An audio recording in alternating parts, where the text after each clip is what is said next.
a detective sergeant. You're assigned the burglary detail. In a year's time, a burglar has taken approximately $80,000 in money and jewelry. None of his victims can describe him. Your job, get him.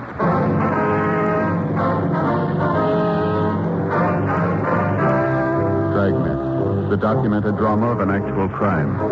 For the next 30 minutes, in cooperation with the Los Angeles Police Department, you will travel step by step on the side of the law through an actual case transcribed from official police files. From beginning to end, from crime to punishment, Dragnet is the story of your police force in action. It was Tuesday, July 10th. It was hot in Los Angeles. We were working the day watch out of burglary detail. My partner is Frank Smith. The boss is Captain Wisdom.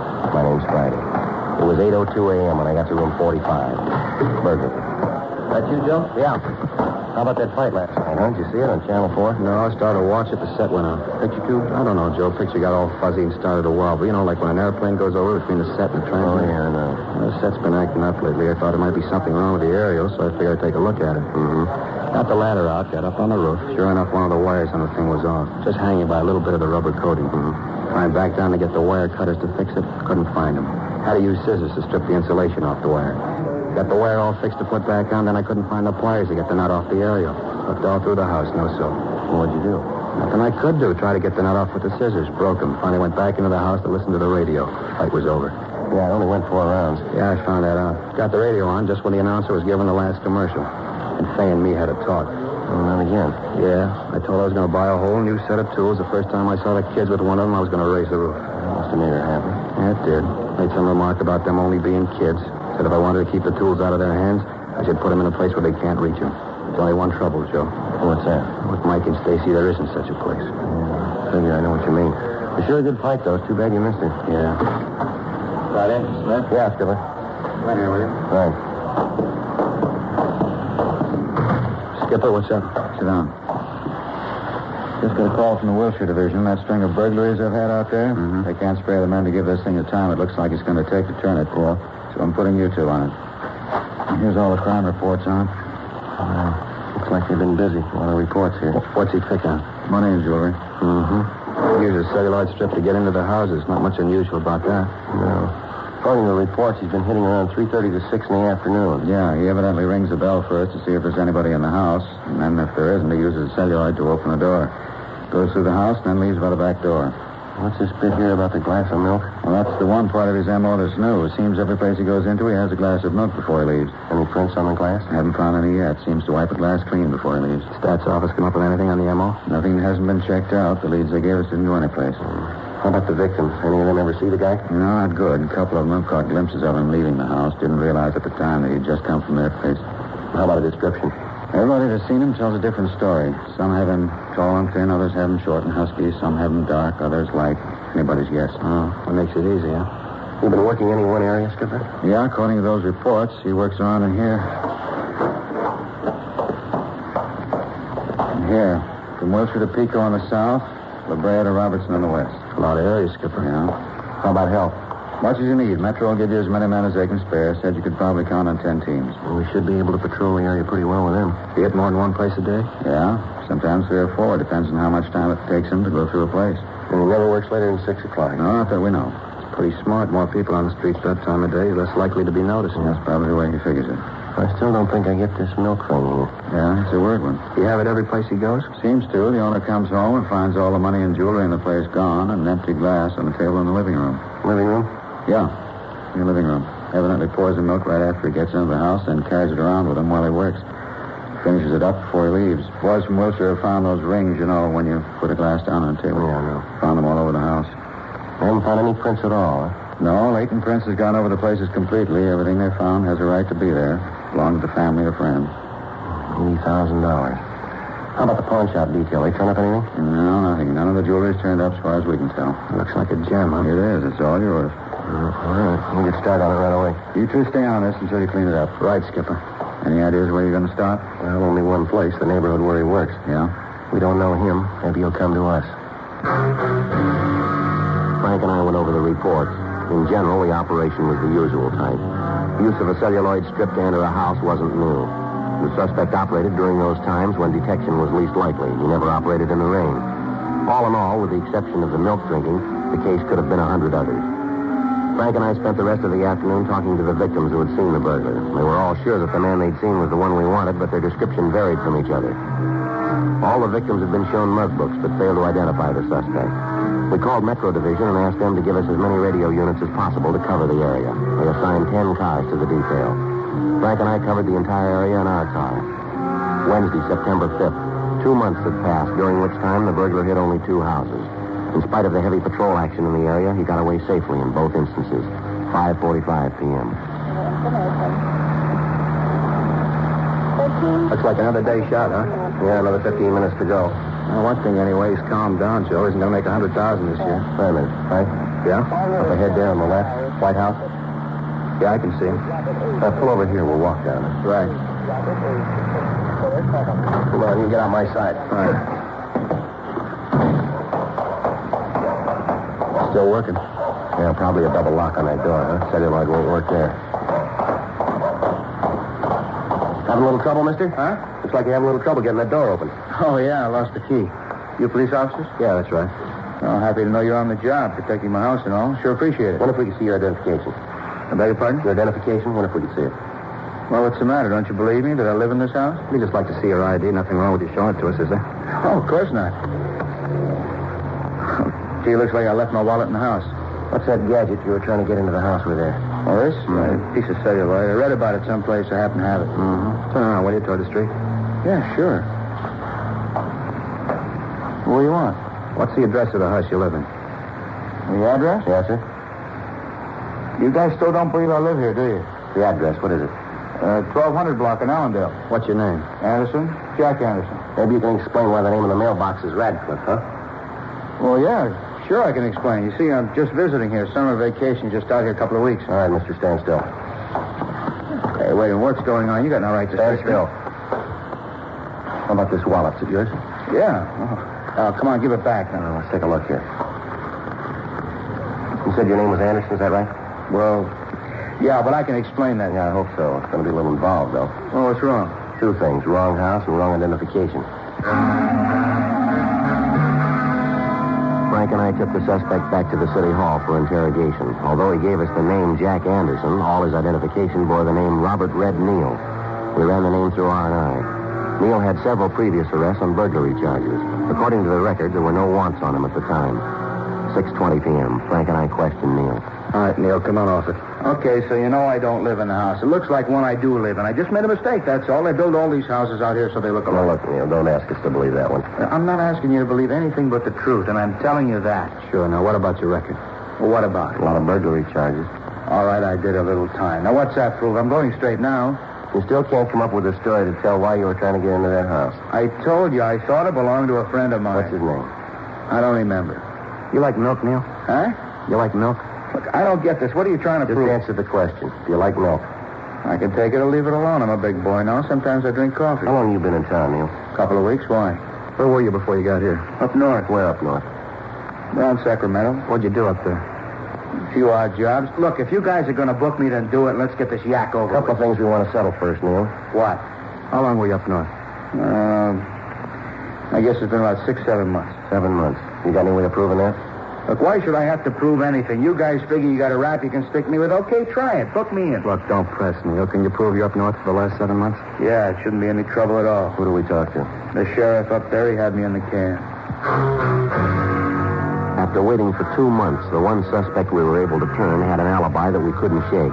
Frank and I went back to rolling stakeout. The burglaries continued. Evidently, the burglar was getting more and more reckless. The police cars in the area were acting as less of a deterrent to his activities. In 2 weeks, he looted 16 homes. A week of bad weather brought his operation to a standstill, but as soon as the rain cleared, he went back to work. Tuesday, October 9th, we got a call from an elderly woman who said that she had information regarding the burglaries. Frank and I drove over to talk to her. Won't you sit down, officers? Thank you, ma'am. Yes, ma'am. Now, Miss Blair, you said on the phone that you had something to tell us about the burglaries. Yes, I have.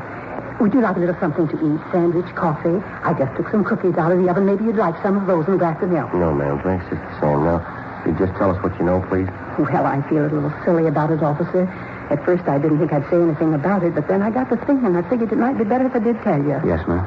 It's about the burglaries, you know. Yes, ma'am. That's what you said on the phone. Phone? Oh, yes. You mean when I called you? Yes, Miss Black. Now, if you'd please tell us what it is that you have here. Of course. I guess I'm just being a coward about it, not telling you right out, but when you hear the whole story, you'll understand. Yes, ma'am. You see, I went out to the store yesterday afternoon, had a sale on frozen foods down at the supermarket. Wonderful bargains. Fruit juice at 12 cents a can. Prices on vegetables where you just wouldn't believe it. We understand that, ma'am. Now, how about the burglaries? Oh, yes. Well, I went to the market about 2:30. That's when I left the house. Normally, I meet my husband after work, and he brings me home. Only yesterday he didn't. He had some work to do at his office. He's in real estate. Yes, ma'am. Well, yesterday he didn't bring me home. I caught a ride with that nice Mrs. Coddington. Lives 2 doors down. She brought me home yesterday. I got here about 3:45. Remember looking at the mantel clock when I came in? That one there. Yes, ma'am. Clock has always kept perfect time. Wedding present. Lovely thing. Yes, ma'am. It's very nice. Isn't it though? The gold work on the face. Ma'am, we don't like to be rude, but if you just tell us what you know about the burglaries. Well, certainly. You see, I came into the house, and there he was. Ma'am? The burglar. There he was in the hall, drinking a glass of milk. Such a nice-looking boy. Just stood there for a minute drinking the milk. Well, what did he do when he saw you? And he put the milk down on the telephone table, and then he started to run to the back door. I told him to stop. Did he? Not at first. Then I told him that my husband was out in back, out in the garage. He stopped then. Go on, ma'am. I asked him what he was doing in my house. What did he say? Well, nothing, really. He just stammered around, said that maybe he'd made a mistake. I told him that I guess he had, breaking into somebody's house. Just terrible, officer. Like to scare the wits out of me. Yes, ma'am. I started to tell him how he should be ashamed of himself for stealing from other people. I really told him. I said, you know, we haven't got that much that we can have people like you come in here and steal. Then I picked up the phone and started to call the police. That's when he started to cry. He started to cry? Yes, just like a little boy. Put his hands up to his face, and the tears just streamed down his cheeks. Well, what happened then, Mrs. Blair? Well, when I saw him cry, he looked so small, like such a little boy, that I went over to him and comforted him. You didn't get in touch with the police, ma'am? Well, no. Oh, I suppose I should have, but I didn't. When I got the boy calmed down, he told me that he didn't know what he'd do if his family found out about it. He told me about his mother and how she died when he was just a baby and how his sister raised him. He said she was just a couple of years older than him. I asked about his father, and he said that his father was a drunk, that he had to bring in what money the family needed. Said that his sister was sick, bad heart, and at the shock of his being arrested to kill her. Well, now, I asked you, officers, what could I do? Well, what did you do, Miss Blair? I told him to sit down. I wanted to talk to him. We went out in the kitchen, and I asked him if he was hungry. You know, growing boy and all. I thought he might like a sandwich or something. He said that he didn't want anything to eat, but he said he would like a glass of milk, so I poured him one. You said that you'd talked with him? Yes, I thought that maybe I could talk him out of continuing this way, stealing. I asked him if he had a job, something to earn an honest living. Yes, ma'am. He told me that he'd tried to find work after school, but anything he'd get just didn't pay him enough. He tried to get along on the money, but it just wasn't enough. Medicine for his sister and all. Then there was his father, horrible man. Well, what did he say about his father? Oh, he told me all about him, how he drinks and causes trouble, spends what little money they have on liquor. This boy tell you his name, ma'am? Not at first. He said he didn't want me to turn him in. I told him that I wouldn't, and then he said he was Bob Allison. Did he tell you where he lived? Not exactly. Said someplace out on East Los Angeles. I got the idea that he wasn't too proud of his home. Can't say that I blame him. How about a description, ma'am? What he looked like? Well, now let me think. Well, I'd say he was young, about 17, maybe 18. Such a young man to be doing something like this. How tall would you say he was, ma'am? Tall? Oh, I guess as tall as you are. Maybe just a teeny bit taller. That'd make him about 6 feet? Yes, I guess so. How about his build, ma'am? Oh, nice, broad shoulders. You got no idea how I felt when I thought about this boy being a thief. It's terrible. Yes, ma'am. So would you say he was heavy or slight? About how much would you say he weighed? No, I'm bad at guessing people's weight. It'd be difficult to say. Well, ma'am, would you say he was as heavy as I am? Yes, about your weight. How about the color of his hair? Light, nice blonde hair. He had a little wave right here in front, blue eyes. Looked like such a little boy when he cried. Yes, ma'am. Was there anything unusual about him that you might have noticed? Scars, moles, anything like that? No, not a thing. Well, how about the way he talked? Anything unusual there, maybe? Sorry. How about his clothes, Mrs. Blair? How was he dressed? A pair of slacks, a white shirt, and no tie. A button was missing from his shirt. Poor boy probably hasn't got anyone to take care of his clothes. Had on a school sweater. You know the kind that the seniors get when they're going to graduate? Has the initial of the school on it and no stripes on the sleeve. Yes, ma'am. What was the initial on the sweater? Well, there wasn't one. It had been taken off. I could tell that there had been one, though, because a few of the threads were still in the wool. How about the color of the sweater? Brown, a dark brown with yellow stripes. Now, Miss Blair, Yes? the glass of milk that the boy drank from the glass, has it been washed yet? I thought you'd ask about that. No, I stepped aside for you. You have it now, ma'am? Yes, it's in the kitchen. My husband said you'd want it. He was hopping mad when he heard about it, just about raised the roof right off the house. I wonder if we could see that glass. Well, of course. It's right out here in the kitchen. Fine. There it is on the drain board. Anybody touched it since the boy? No, I don't think so. My husband might have, but I don't think he did. He was quite adamant about me not washing it until you came. Now, Miss Blair, this happened last night. How was it you waited until this morning to report it? Well, at first I believed the boy. Really thought that it was just circumstances that made him steal. I felt so sorry for him when he broke down and cried. Right here, leave him. Give him every chance. That's why I let him go. I thought that it might do some good, sort of a new beginning. When I told my husband about it, like I said, he was pretty sore. Talked about the young thief. We never had any children of our own, and I felt so sorry for the boy. I guess my husband couldn't understand. When Bob, that's his name, when Bob said he was sorry, I believed him and let him go.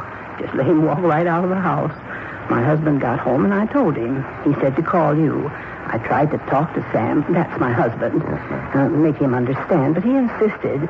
And then this morning, of course, I agreed with him, and so I called you. Well, why was that, ma'am? Bob stole my watch.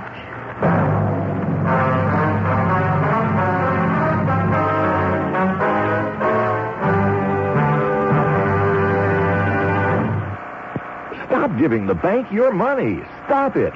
If you think you're paying a high interest rate on your home loan, call Coastal Mortgage today, and they'll help you figure out how you can lower your monthly payment. When you buy a car, do you ask the salesperson if you can pay more than the sticker price? So why should you pay more than you have to on your home loan? Let an experienced broker represent you before more than 70 lending institutions, and you'll be assured the best possible rate and program. Imagine what you can do each month with the money you'll save.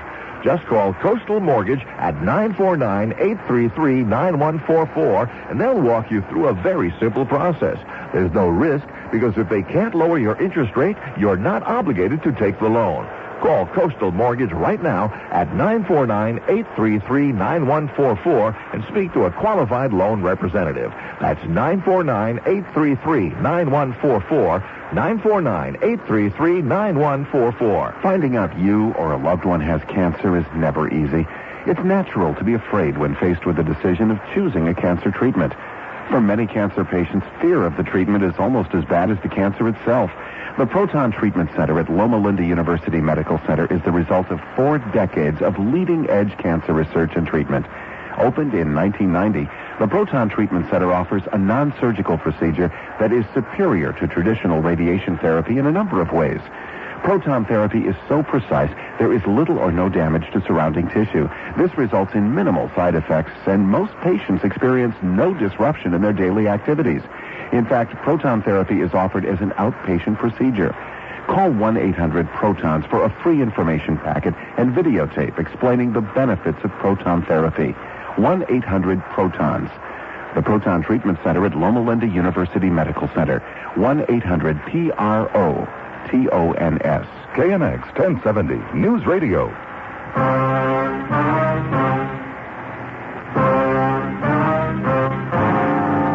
11:45 a.m. Frank and I went back to the office. We ran the name Bob and Robert Allison through R&I. There was no record on anyone answering his description.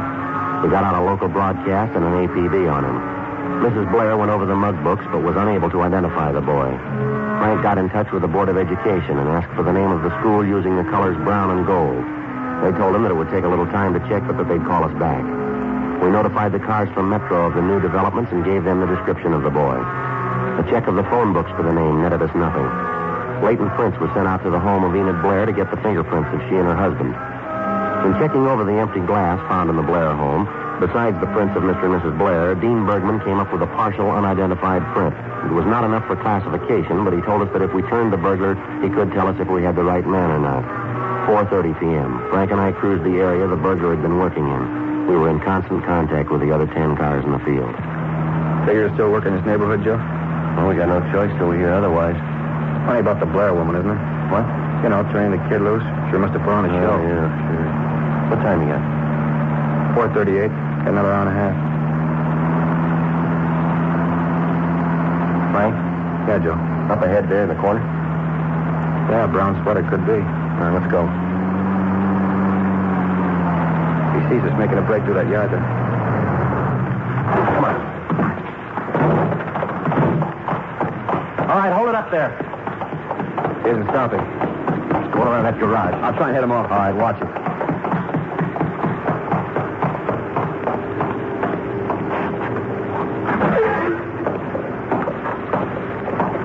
Joe, you see him? No, we missed him someplace.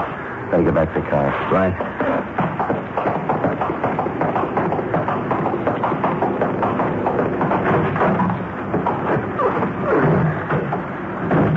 I'll call in here. Right.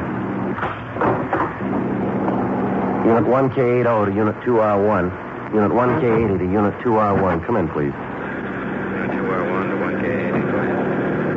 Suspect WMA, 17 to 19 years old, wearing tan trousers and brown and gold sweater, fleeing on foot.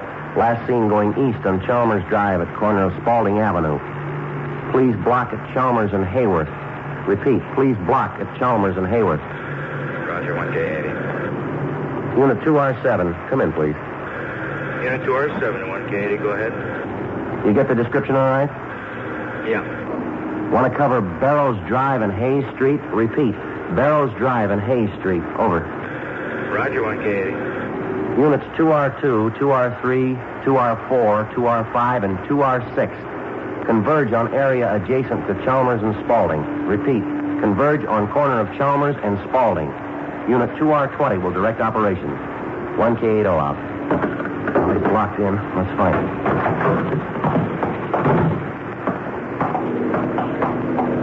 We knew the suspect was in the blockaded area. With the units from Metro Division blocking the street, there was no escape for him. Frank and I walked down Spalding Avenue. Down the street, we could see Unit 2R20 getting into position. Sergeant Masters was directing the operations from there. The search went on.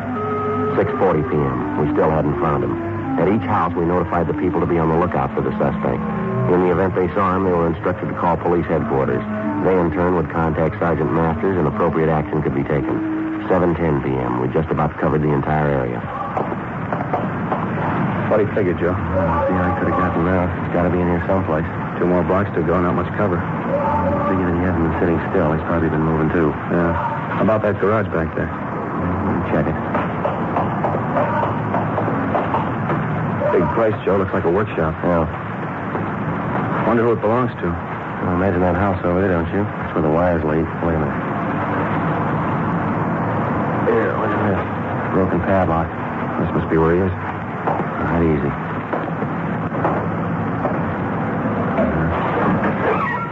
All right, young fella, come on out. What do you think? Oh, there's no other door. Come on. All right, come on, boy. Give it up. We know you're in here. How about the lights, Joe? Yeah, I got him. Bigger inside than it looks. Dozen places he could be hiding. Yeah, you want to check over there, back of those legs? I'll take this side. Right. No sign of him over here. How about you? No. How about that balcony up there? The wooden paint can, see up there? Yeah. Somebody could hide up there. All right, I'll take a look. Take it easy, Joe. Yeah. All right, give it up, fella. You got no place to go. Watch it, Joe. It's paint can. Let me go. Frank. Yeah, Joe, I got it. Get away. Get away. All right, watch it, Frank. I see. Ow! All right, come here, you.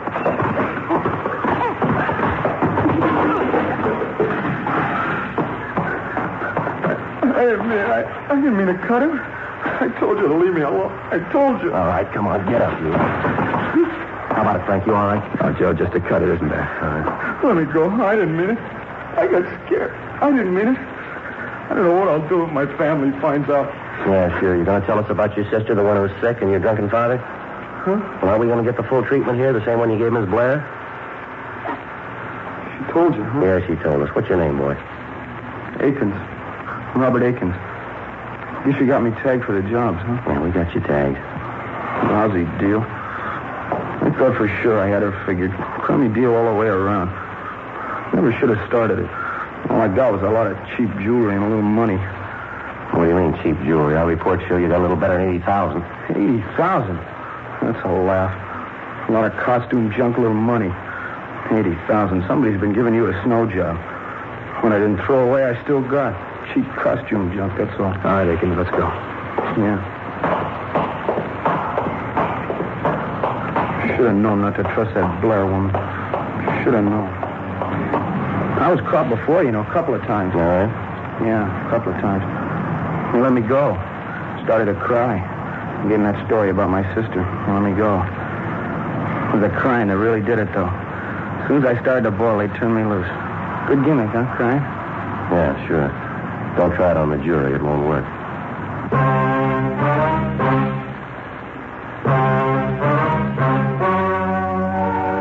The story you have just heard was true.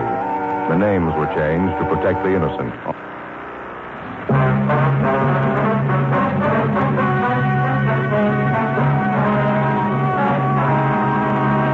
Robert Charles Aiken was filed on and found guilty of 12 counts of second-degree burglary. He was released to the Youth Authority for parolement and possible rehabilitation. Ladies and gentlemen, lightning starts a few forest fires every year. But careless people cause many, many more. This shameful waste of one of our greatest natural resources weakens America. This weekend, if you picnic or camp out, please be careful with fire. Be very sure your campfire is really out before you leave it. Remember, only you can prevent forest fires.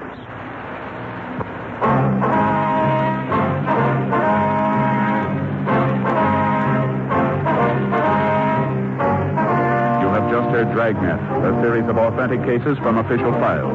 Technical advice comes from the Office of Chief of Police W.H. Parker, Los Angeles Police Department. Technical advisors Captain Jack Donahoe, Sergeant Marty Wynn, Sergeant Vance Brasher. Heard tonight were Herb Ellis, June Whitley, Jack Crucian. Script by John Robinson. Music by Walter Schumann. Hal Gibney speaking.